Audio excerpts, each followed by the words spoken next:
Assalamualaikum warahmatullahi wabarakatuh.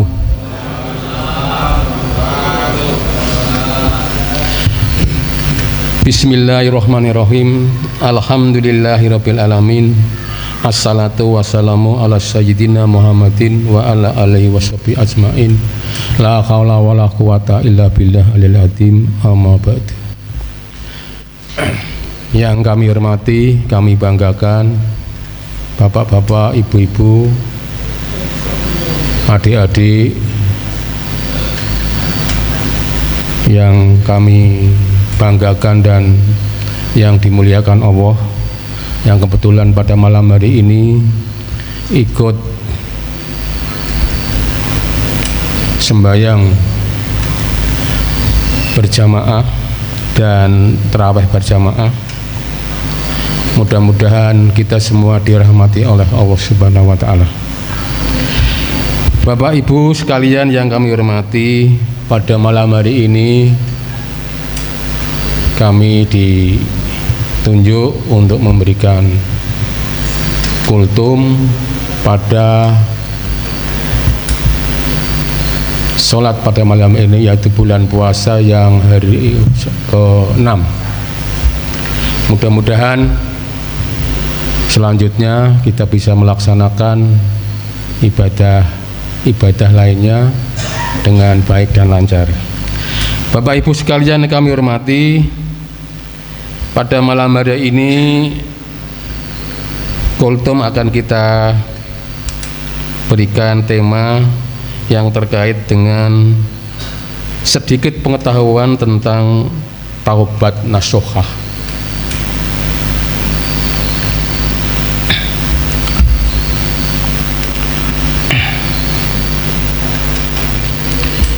Sebelum kita lanjutkan, marilah kita sampaikan salam dan sholawat kepada junjungan kita Kanjeng Nabi Muhammad SAW, pada keluarganya, pada sahabatnya, kepada umatnya, kita semua.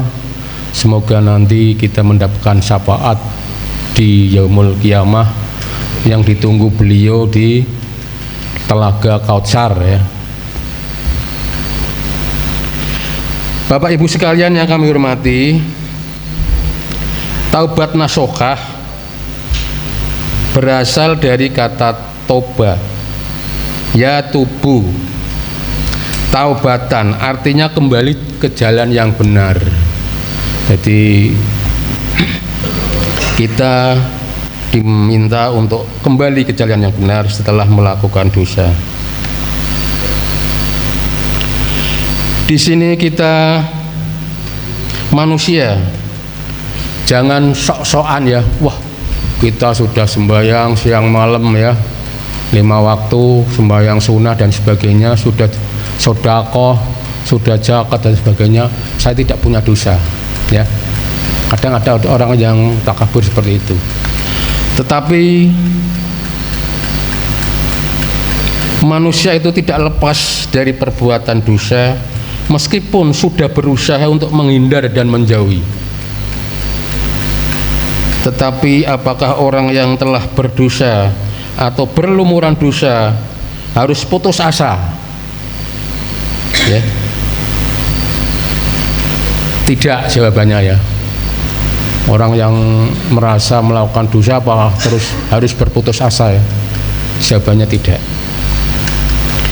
Kita harus sadar dan bangkit dari keterpurukan, ya. Jangan sampai kita terjatuh lebih dalam kekubangan dosa yang hanya akan mengundang murka Allah, ya. Jadi kalau kita sudah merasa, ya, melakukan dosa, kita harus segera cepat-cepat kembali sadar untuk mengingat Allah Subhanahu wa taala, supaya jangan terkena murka Allah. Di dalam surat, ya, dalam Quran surat An-Nur 31 dikatakan bahwa, dan katakanlah kamu sekalian kepada Allah, hai orang-orang yang beriman, supaya kamu beruntung.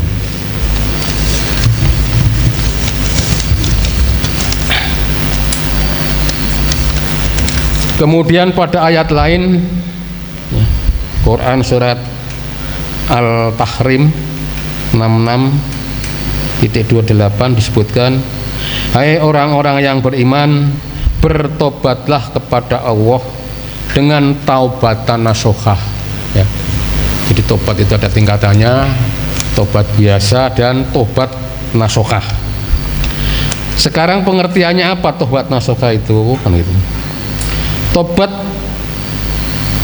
yang bersih dan benar agar kesalahan dihapus dan dosa-dosa diampuni.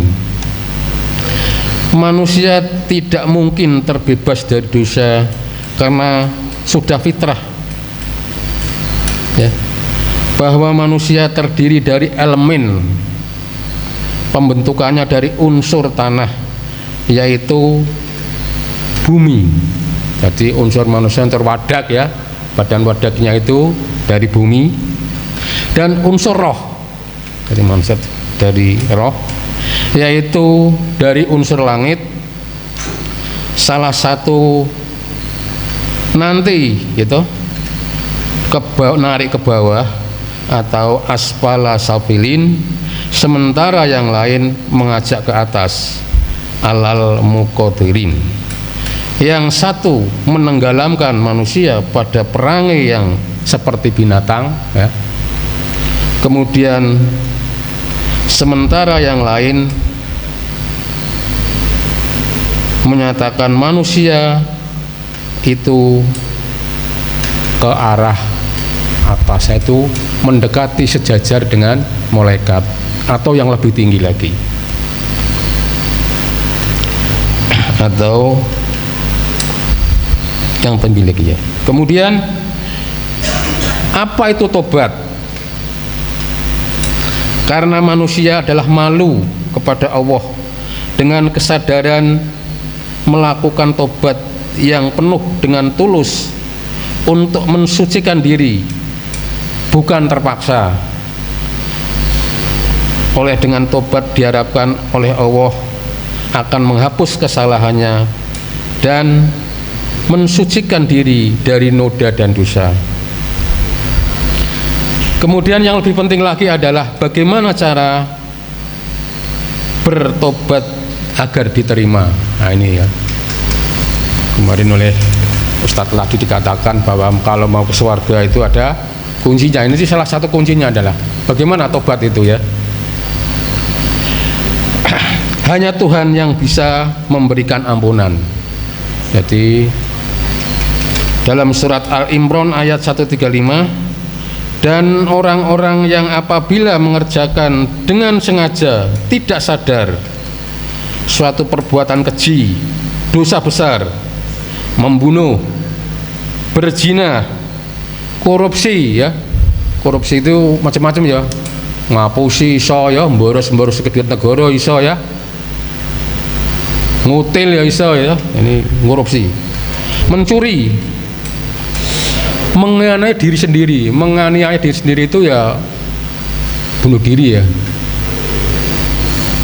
Dengan dosa atau pelanggaran apapun, mereka terus ingat Allah, sehingga mereka mohon, ya, dan takut, lalu mengakhiri perbuatan mereka itu dan bertobat, tidak mengulangi lagi dan mohon ampun, maka Allah akan mengampuni dosa-dosa mereka. Nah, ini adalah Allah Tuhan Maha Penyayang, Maha Pengampun, dan Maha Pengasih. Kemudian yang tidak kalah pentingnya adalah bagaimana setelah kita minta ampun kepada Allah, ya, telah melakukan perbuatan dosa, bagaimana cara untuk memelihara keutuhan tobat itu sendiri. Jadi setelah kita melakukan perbuatan dosa dan kita sadar bahwa itu adalah salah, kita malu kepada Allah, kita melakukan tobat, kemudian tobat itu kita pelihara, jangan sampai kita ulangi lagi, ya. Berdasarkan resep ini, ya, konsep daripada Imam Ghazali, Mungkin pernah dengar ya, Imam Ghazali di dalam bukunya Ihya Ulumuddin, bukunya. Monggo kalau yang mau baca. Ada 8 cara memelihara keutuhan tobat. Jadi biar tobat atau kesalahan itu tidak diulangi lagi. Yang pertama, menuntut ilmu, terutama ilmu ibadah. Ya. Jadi orang yang melakukan kesalahan belum tentu itu adalah karena kemauan atau niat buruk dari orang itu sendiri. Bisa jadi orang itu memang tidak tahu bahwa itu adalah perbuatan dosa. Oleh karena itu kita supaya belajar dan menimba ilmu, yaitu di dalam rangka untuk memperbanyak, memperkaya khasanah ilmu pengetahuan, terutama ilmu agama, biar tahu mana perbuatan yang dosa dan mana perbuatan yang halal atau tidak dosa. Kemudian yang kedua, memperbanyak ibadah, baik fardu maupun sunnah. Ya. Tapi jangan dibalik. Kalau ada orang ya yang sergap ibadah, ya apa? Ya sunnah, ya wajib tuh.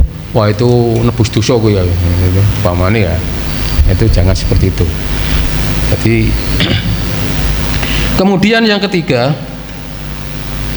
murah memaafkan musuh-musuhnya untuk menghilangkan sikap dendam, hasud, dengki, gitu, dan sifat-sifat sekutu setan, laknat tuh.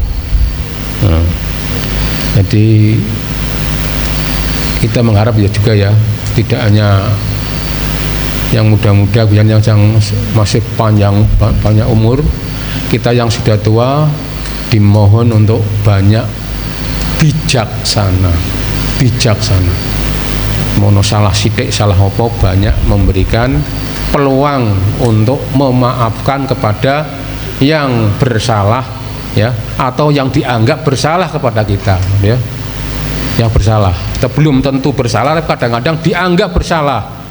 Nah, pada perbuatan yang menurut dia betul, tetapi oleh orang lain dianggap bersalah. Ini kadang-kadang ada kriterianya ya. Kriteria pelanggaran atau dosa bisa dalam pelanggaran itu ada kelompok kejahatan, ada juga kelompok pelanggaran. Nah, ini kita sebagai yang tua-tua, terutama bapak-bapak, ya tidak bapak-bapak saja, saya kira adik-adik semua juga ya. Kalau biasanya kalau yang masih muda mempunyai sifat-sifat yang apa, yang bijaksana ya, disebut satrio pinindito ya toh. Usia 6 kok wis banyak mempunyai kebijaksanaan, satrio pinindito. Kemudian yang keempat, meninggalkan kemewahan, hidup sederhana dan santun ya. Nah ini kadang-kadang mudah diucapkan tapi sulit dilaksanakan, terutama orang-orang yang punya duit ya, punya rezeki banyak, kadang-kadang hidupnya ingin bermewah-mewah, yang istilahnya sekarang itu Hinduisme ya, yang mestinya bisa menyesuaikan diri dengan lingkungan dan tetangganya, tetapi kadang-kadang ingin ya dianggap wah ya, hati-hati ya, wah ya, meskipun gampang wah, tapi wah itu sebetulnya banyak sekali konsekuensinya. Wah pintar dewi, wah sugih dewi, wah roso dewi, wah sakti dewi ya. Tapi di atas wah itu sakti itu masih ada yang lebih tinggi ya. Di atas langit masih ada langit ya. Kemudian meninggalkan teman yang tidak baik dan mendekatkan diri kepada kiai-kiai, yaitu orang-orang alim ya. Ora sopan ya, kadang-kadang nakal, campurannya wong nakal. Lah ini saya nakal. Jadi tobat itu ya tobat ya mau tobat tomat tadi, ora tobat nasuha tapi tobat tomat. Oleh karena itu kalau sudah bertobat itu harus menghindari anak-anak yang nakal, orang-orang yang nakal, tapi mendekati pada kiai-kiai atau orang alim-alim yang punyai wawasan agama yang lebih luas. Kemudian berikutnya adalah mengubah akhlak, ya, dari yang bejat menjadi akhlakul karimah. Kemudian tidak melipat tempat tidur dan selimut, artinya meninggalkan kegiatan yang tidak bermanfaat. Kemudian gemar bersedekah, baik tenaga, pikiran, konsep, gagasan, ilmu, kegiatan, bahkan mungkin nyawa, ya.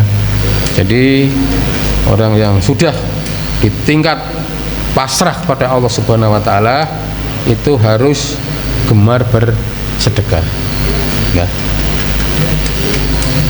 Kemudian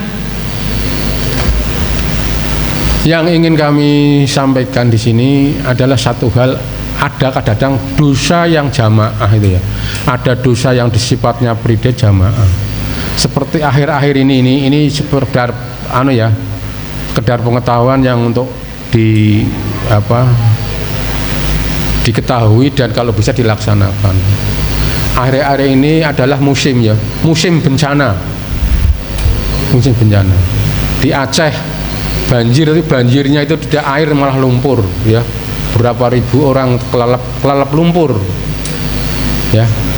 Salah satu sebabnya adalah hutan ditebang, hutan ditebang, digunduli.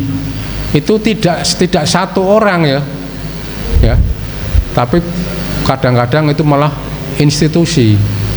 Lah karena Tuhan murka, kemudian banjir dan kemudian menenggelamkan orang. Justru kadang-kadang orang yang tidak berbuat dosa, jadi orang yang nebang hutan yang di dosa itu malah di kota, ya. Yang di desa itu yang malah kulit tebangnya itu ya malah yang kena musibah. Ini harus hati-hati. Jadi dosa bisa dilaksanakan oleh kelompok atau berjamaah. Oleh karena itu kita menghimbau, ya, kalau bisa, ya, kita pengalaman kemarin COVID, ya. COVID itu salah satu tombone itu pakai oksigen, ya. Oksigen itu diproduksi oleh tumbuh-tumbuhan atau pohon-pohonan. Oleh karena itu kalau bisa kita menanam pohon, jangan mudah menebang pohon, karena pohon itu kalau siang mengeluarkan oksigen yang dihirup kita semua, ya. Kalau tidak kita yang akan menanam, siapa? Kalau semua orang benci atau tidak suka kepada tanaman, kalau bisa tiap orang itu, ya, seperti Gubernur Pak Bibit dulu, one man one tree, satu orang punya satu pohon, ya, untuk mensuplai oksigen kita supaya jangan kekurangan. Karena kekurangan oksigen bisa jadi, ya, kita nanti banyak kena penyakit ispa, penyakit batuk, penyakit paru-paru dan sebagainya.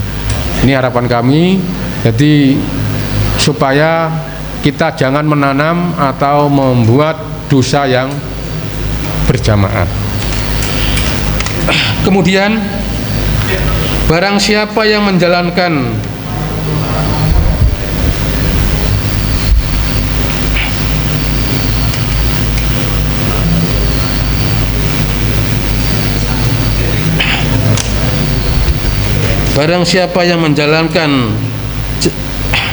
tobat tersebut di atas, berarti orang tersebut telah bertobat dan akan mendapatkan ampunan dari Allah Subhanahu wa taala, ya, karena Allah adalah Maha Penyayang dan Maha Kasih.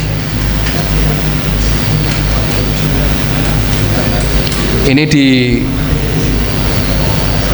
disebutkan dalam surat Al-Qur'an, ya, As-Qumar ayat 53. Katakanlah, hai hamba-hambaku yang melampaui batas terhadap diri mereka sendiri, jangan kau putuskan dari rahmat Allah. Sesungguhnya Allah mempunyai dasar semuanya, sesungguhnya Dialah yang Maha Pengampun dan Maha Penyayang. Ya. Kemudian untuk menghibur diri kepada mereka yang telah berbuat dosa, maka dimohon kita selalu berzikir, karena dengan zikir nanti Tuhan akan membimbing kita ke jalan yang benar. Terima kasih. Ini sedikit pengetahuan tentang tobat nasuha, mudah-mudahan bisa menjadi pengetahuan dan dapat dilaksanakan oleh kita semua. Amin. Wassalamualaikum warahmatullahi wabarakatuh.